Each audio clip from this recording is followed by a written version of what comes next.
माँ चिड़िया ने कुछ पैसे जमा किए थे और आज माँ चिड़िया अपने बच्चों के लिए नई साइकिल लेने जा रही थी। मम्मा, मैं भी साथ जाऊंगा आपके। बच्चों, आप दोनों बहन भाई घर में ही रहें, मैं ले आती हूँ आपके लिए साइकिल। लेकिन मम्मा, आपको तो साइकिल चलानी नहीं आती, फिर आप कैसे साइकिल लेकर आएंगी? चिंता ना करें, मैं ऑटो की छत पर रख कर ले आऊंगी। फिर मम्मा चिड़िया अकेली ही अपने घर से निकलती है। हरियाली, ये रानो चिड़िया कहाँ जा रही है? शायद अपने बच्चों के लिए नई साइकिल लेने जा रही है, कल बताया था मुझे चिड़िया ने। ये सुनकर गौरी कव्वी रानो चिड़िया को आवाज देती है, चिड़िया चिड़िया रुको, मेरी बात सुनो। रानो चिड़िया रुक जाती है। गौरी बहन, क्या बात है? सुना है तुम अपने बच्चों के लिए नई साइकिल लेने जा रही हो। हाँ, मेरे पास कुछ पैसे थे, सोचा बच्चों की खुशी के लिए उन्हें नई साइकिल ले देती हूँ। रहने दो, ये बच्चे तो कभी ही खुश नहीं होते। आज तुम अपने बच्चों को नई साइकिल लेकर दोगी, कल मेरे बच्चे भी मांगेंगे और फिर हरियाली के बच्चे भी नई साइकिल लेने की जिद करेंगे। गौरी बहन, यही उम्र तो है मेरे बच्चों के खेलने की और मैं हमेशा अपने बच्चों की हर खुशी पूरी करती हूँ। मैंने बहुत मुश्किल से बच्चों की साइकिल के लिए पैसे जमा किए हैं। चिड़िया वहाँ से चली जाती है। ये चिड़िया हर दफा कोई नई शरारत करती है, अब मेरा जग्गू तो कभी नहीं समझेगा। रानो चिड़िया नई साइकिल ले लेती है और कबूतर के ऑटो पर रखकर वापस होती है। बहुत अच्छा किया आपने जो बच्चों को साइकिल ले दी, बच्चे बहुत खुश होंगे। हाँ कबूतर भैया, मेरे लिए बहुत मुश्किल था, लेकिन मेरा कुकू तो कई दिनों से जिद कर रहा था। बातें करते करते चिड़िया का घर आ जाता है और चिड़िया साइकिल उतारती है, ऑटो चला जाता है और रानो चिड़िया अपने बच्चों को आवाज देती है, बच्चों, गुड़िया और कुकू यहाँ आओ, मैं आ गई हूँ। गुड़िया और कुकू अपनी मम्मा की आवाज सुनकर खुश हो जाते हैं। मम्मा आ गई, मम्मा आ गई, मेरी मम्मा हमारा साइकिल लेकर आ गई है। कुकू और गुड़िया जल्दी से घर से बाहर आते हैं। कैसी है आपकी नई साइकिल? दोनों बच्चे एक साथ बोलते हैं, मम्मा बहुत सुंदर, बहुत सुंदर, बहुत सुंदर है। अब आपस में लड़ाई मत करना, बारी बारी चलाना अपनी साइकिल और गिरकर चोट भी ना लगवा लेना। दूसरे दिन कुकू और गुड़िया अपनी साइकिल लेकर बाहर निकलते हैं। कुकू साइकिल चला रहा था और गुड़िया अपने भाई के पीछे बैठ जाती है। दोनों बहन भाई जंगल घूमने निकल जाते हैं। आगे गोरी का बेटा जग्गू कौवा बैठा हुआ था। इन्होंने ये साइकिल कहाँ से ली है? ये तो बहुत सुंदर है। जग्गू गुड़िया से कहता है, रुको रुको। दोनों बहन भाई रुक जाते हैं। मुझे भी साइकिल चलाने दे, मैं भी चलाऊंगा साइकिल। नहीं जग्गू भाई, आपको अभी साइकिल चलानी नहीं आती, अगर साइकिल पर बैठे तो गिर जाओगे। मैं सीख लूंगा। लेकिन अपनी साइकिल लेने के बाद सीखना। मैं लूंगा, मैं भी नई साइकिल लूंगा। ऐसे शोर मचाता हुआ जग्गू कौवा वहाँ से चला जाता है। जग्गू कौवा सीधा अपने घर जाता है। मम्मा मम्मा, कालू लो, देख आया होगा कुकू की नई साइकिल। मम्मा मुझे भी साइकिल लेकर दे, मैं भी साइकिल लूंगा। चुप चुप कर जाओ, नहीं है नई साइकिल हमारे पास। उस गरीब चिड़िया के बच्चे साइकिल ले सकते हैं, जिनके पापा भी नहीं है, तो फिर मैं क्यों नहीं ले सकता? मुझे लेनी है, मुझे भी नई साइकिल लेनी है। प्लीज मम्मा, पापा से कहे। कालू जी, अब जग्गू को नई साइकिल तो लेकर देना ही पड़ेगी। करता हूँ कुछ। लंबी सांस लेते हुए कालू कौवा ऐसे कहता है। कालू कौवा अपने घर से निकलता है। सामने से गुड़िया और कुकू अपनी साइकिल लेकर आ रहे थे। कालू उन्हें रोक लेता है। दफा हो जाओ, चले जाओ यहाँ से। अगर दोबारा मेरे घर की तरफ अपनी साइकिल लेकर आए तो बहुत मार खाओगे। हमने क्या किया है अंकल? हम तो जा रहे थे। चुप चुप कर जाओ और भाग जाओ यहाँ से। कुकू और गुड़िया वापस मुड़ते हैं और दूसरी तरफ चले जाते हैं। वो घर जाकर अपनी मम्मा को बताते हैं। मम्मा मम्मा, पता है कालू अंकल ने हमें बहुत डांटा। आज हम साइकिल लेकर उनके घर के सामने से गुजर रहे थे कि कालू अंकल आ गया और हमें डांटने लगा। बच्चों, वो कभी आपकी नई साइकिल से बहुत जल रहे हैं, आप दोबारा उस तरफ मत जाना। ठीक है मम्मा, लेकिन हमने कालू अंकल को कुछ भी नहीं कहा था और वो हमें डांटने लगे। लूंगा लूंगा, मैं वो साइकिल लूंगा, मुझे साइकिल लेनी है। तुम्हारे पापा ले देंगे बेटा, अब चुप भी कर जाओ। ऐसे ही 2-3 दिन गुजर जाते हैं और फिर एक दिन गोरी और कालू कौवा अपने बेटे जग्गू के साथ नदी की तरफ जा रहे थे कि कुकू और गुड़िया सामने से साइकिल लेकर आ जाते हैं। जग्गू वहाँ ही बैठ जाता है। जग्गू बेटा चलो, पानी पीकर हम दूसरे जंगल जाएंगे। मुझे साइकिल लेनी है, मैं साइकिल लूंगा। कालू कौवे को गुस्सा आ जाता है और वो कुकू और गुड़िया से साइकिल छीन लेता है। अंकल अंकल, हमारा साइकिल हमें दे। भाग जाओ और अपनी माँ को बता दो जाकर, मैं नहीं साइकिल दूंगा, जो करना है कर लो। बच्चे रोते हुए अपने घर वापस चले जाते हैं। लो, ले दिया तेरे पापा ने तुझे भी साइकिल, अब चलाकर अपना शौक पूरा कर ले। जग्गू साइकिल पर बैठकर साइकिल चलाने लगता है। वो चलाता है और गिरता है और फिर चलाता है। आहिस्ता आहिस्ता जग्गू कौवा साइकिल चलाने लगता है। गोरी और कालू वहाँ बैठ जाते हैं और जग्गू कौवा साइकिल चलाता रहता है।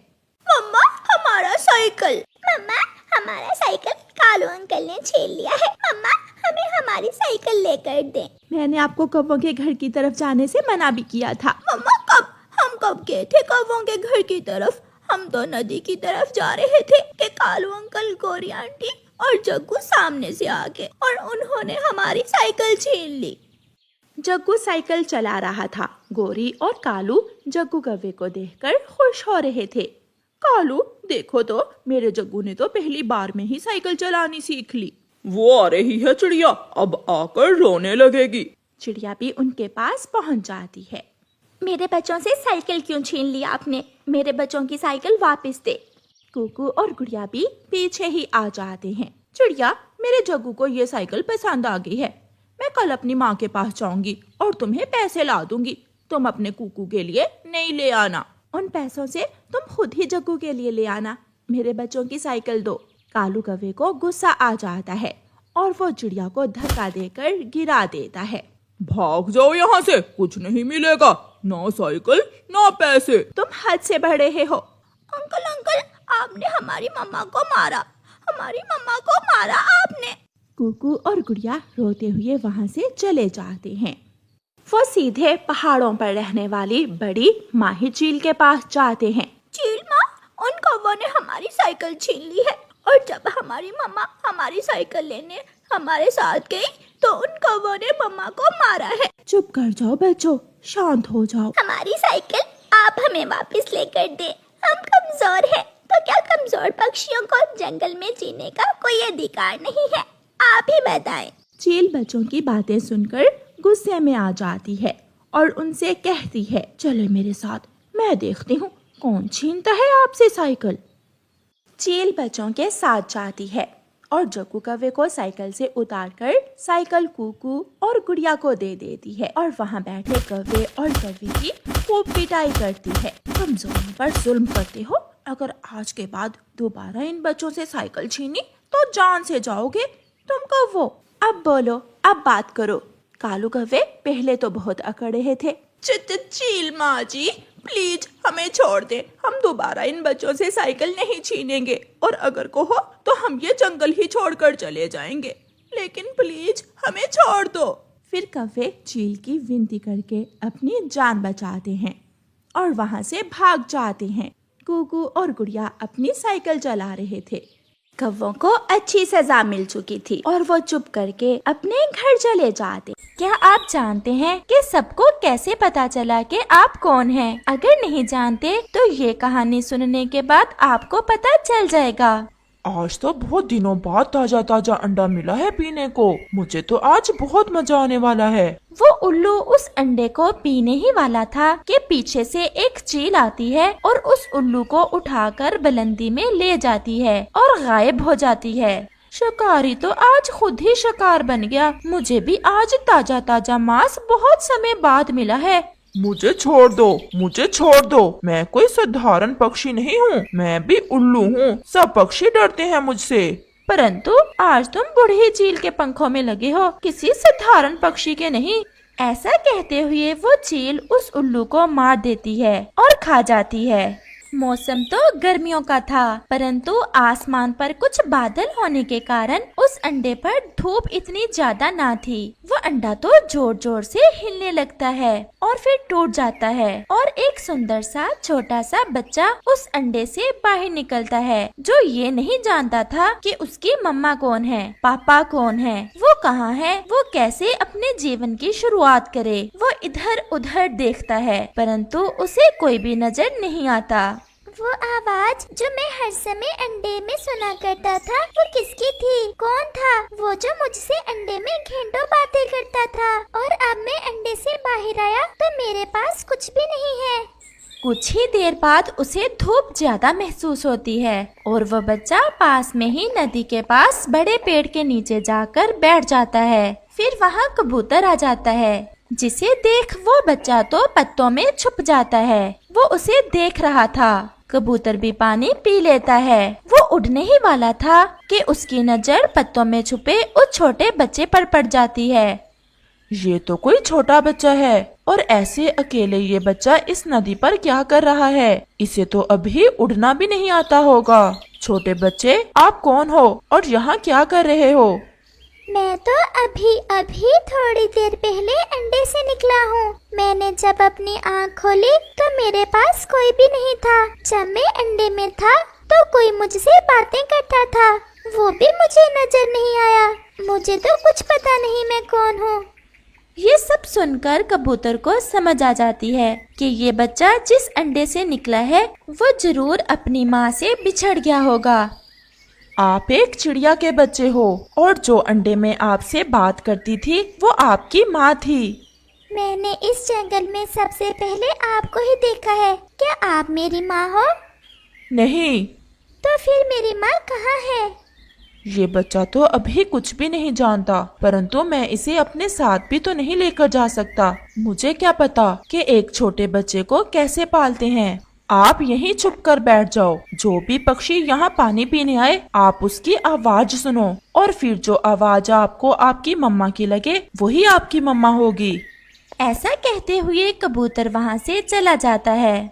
तो फिर जो अंडे में मुझसे बातें करती थी उसे माँ कहते हैं। अब मुझे अपनी माँ की खोज करना होगी।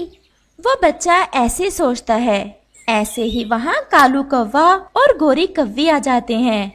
कालू जी, सुना है पहाड़ों पर कोई उल्लू रहता है जो छोटे बच्चों को और अंडों को उठा ले जाता है। हमें क्या, हमारा ना तो छोटा बच्चा है और ना ही अंडा। हमें काहे का डर, हमें तो वो मार नहीं सकता।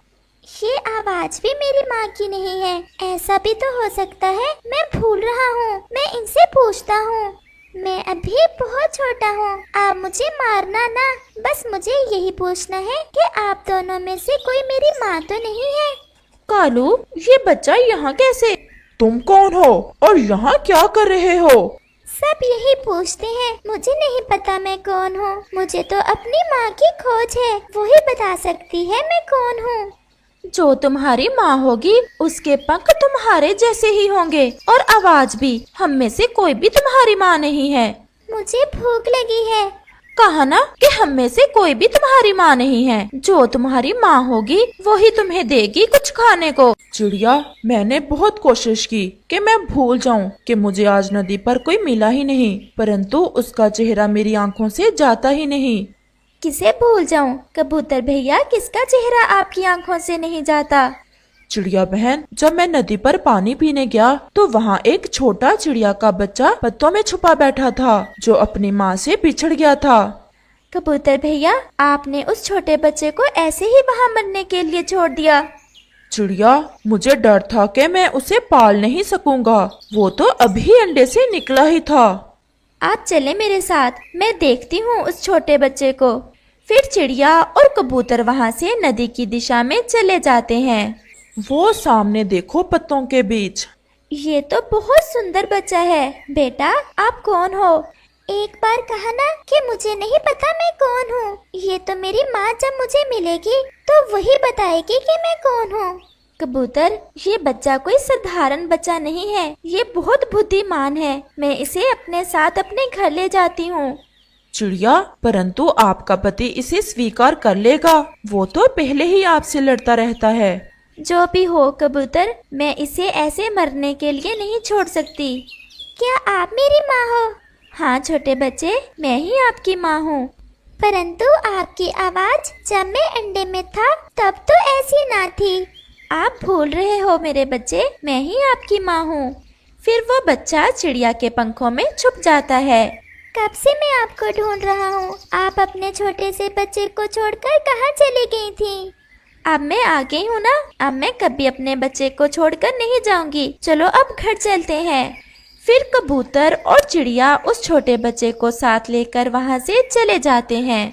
फिर शाम भी हो जाती है। वो चिड़िया उस छोटे बच्चे को लिए अपने घर में बैठी थी। वो डरी हुई थी और वो सोच रही थी कि जब उसका पति घर आएगा न जाने वो उस छोटे बच्चे को अपने घर में रखे या ना रखे, क्योंकि उस चिड़िया का पति हर समय उस चिड़िया से लड़ाई करता था। वो ऐसे सोच ही रही थी कि उस चिड़िया का पति भी घर लौटकर आ जाता है।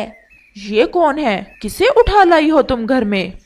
इससे पहले कि चिड़िया बोलती, वो बच्चा बोलता है, माँ, आप सबको बता क्यों नहीं देती मैं कौन हूँ? जो भी आता है यही पूछता है कि मैं कौन हूँ। अच्छा, आप मुझे ही बता दें, मैं ही सबको बता दिया करूँगा कि मैं कौन हूँ।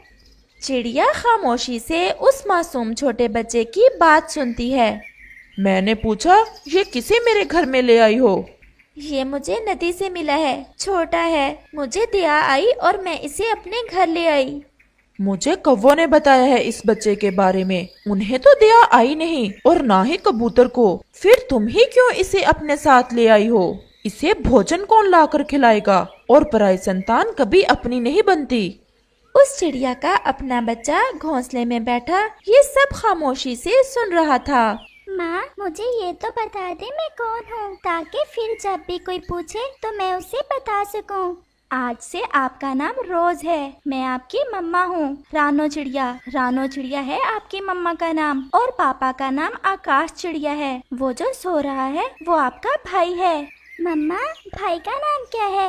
भाई का नाम है कुकू। कुकू है आपके भाई का नाम। फिर वो दोनों माँ बेटा ऐसे बातें करते करते सो जाते हैं। कालू जी, कुछ सुना है? वो बच्चा जो हमें नदी पर मिला था उसे रानो चिड़िया अपने घर ले गई है। पहले ही इस जंगल में तो खाने को कुछ मिलता नहीं है और वो चिड़िया उठा लाई है उस बच्चे को। न जाने कल बड़ा होकर कैसा पक्षी बनेगा। कालू जी, मुझे तो ये समझ नहीं आ रही कि उस चिड़िया के पति ने रख कैसे लिया उस छोटे बच्चे को अपने घर में।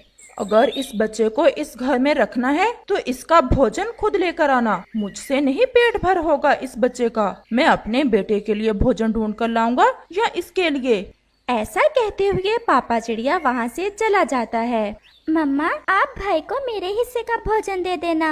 नहीं भाई, मैं भूखा रह लूँगा, परंतु आपके हिस्से का भोजन नहीं खाऊंगा। आप चिंतित ना हो, आपके पापा गुस्से में ऐसा बोल रहे थे। आप देखना, जब शाम होगी तो आपके पापा आपके लिए भी भोजन लेकर आएंगे। मम्मा, क्या पापा मुझे भी कुकू भाई की तरह ही प्यार करेंगे? क्यों नहीं मेरी जान, आप देखना धीरे धीरे सब ठीक हो जाएगा। अच्छा, आप घर में ही बैठो, मैं पानी पियाऊं नदी से। मम्मा, मुझे भी पानी पीना है। मैं लेते आऊंगी पानी अपने बेटे के लिए भी। फिर मम्मा चिड़िया नदी से पानी पीने चली जाती है। चिड़िया, पाल तो रही हो उस पराई संतान को, कल न जाने बड़ा होकर वो कैसा निकले। गोरी बहन, संतान किसी पक्षी की भी हो, बड़ी होकर वो ऐसी ही बनती है जैसे उन्हें पाला पोसा जाए। और आप देखना, मेरा रोज बड़ा होकर एक अच्छा और सच्चा पक्षी बनेगा। हमसे अपना पेट नहीं भरा जाता, तुम उसका पेट कैसे भरोगी?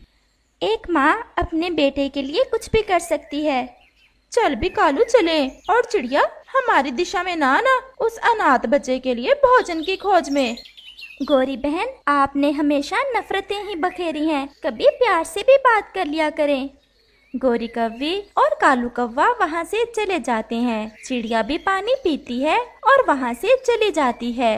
शाम भी हो जाती है। सारा जंगल फिरने के बाद 2 अमरूद मिले थे मुझे। एक मैंने कुक्कू को खिला दिया है और दूसरा पड़ा है। खुद खाओ या दे दो इस बिना माता पिता के बच्चे को। आप चिंतित ना हो, कल से मैं भोजन ले आया करूँगी, अपने लिए भी और इस बच्चे के लिए भी।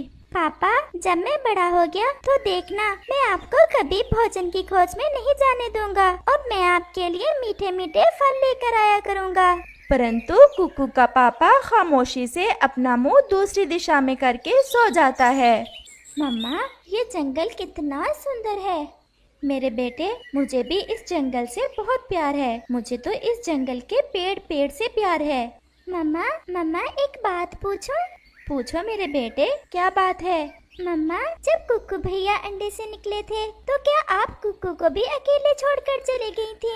ये सुनकर चिड़िया खामोश हो जाती है। वो कैसे उस छोटे बच्चे को बताती कि वो बच्चा तो उसका है ही नहीं, और उसे तो ये भी नहीं मालूम कि वो जिस अंडे से निकला था वो नदी तक कैसे पहुंचा।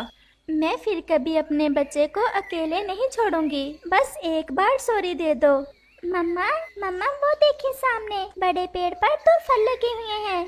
उस दिन से चिड़िया हर रोज अपने बच्चों के साथ भोजन की खोज में जाती और अपने बच्चों को अच्छे से अच्छा भोजन खिलाती। ऐसे ही दिन और रात गुजरते गए। कुकू और रोज बड़े हो जाते हैं। वो अच्छे से उड़ने लगते हैं। रोज तो बहुत बहादुर था, वो तो कुकू से भी ज्यादा तेज उड़ता। कुकू भैया, वो देखें सामने घोंसले में बूढ़ी फाख्ता बैठी हुई है, हमें उसकी मदद करना चाहिए। मुझे लग रहा है कि वो भूखी है। फिर वो दोनों भाई उस फाख्ता के पास जाते हैं। आंटी, आप ठीक तो हैं?